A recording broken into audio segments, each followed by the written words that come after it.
A day in a life dito sa Madinat Zayed. Tara, samahan nyo kami buong araw dito sa Madinat Zayed at tingnan nyo kung anong gagawin at ginagawa namin at bakit nabot kami buong araw dito.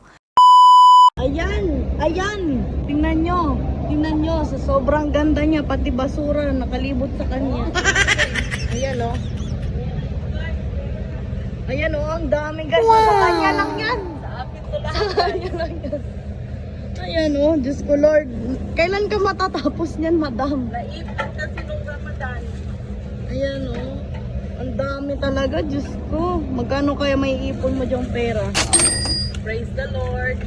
Nakikita nyo ba yan? Amin ang lahat ng yan. At nakaabot ka kami ng 3,089 bottles. Imagine that.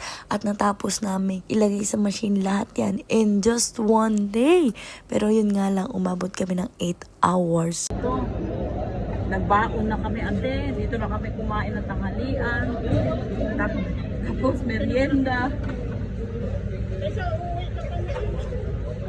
Correct.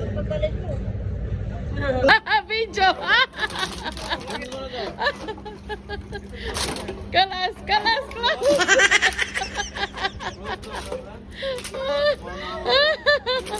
1 hour inside!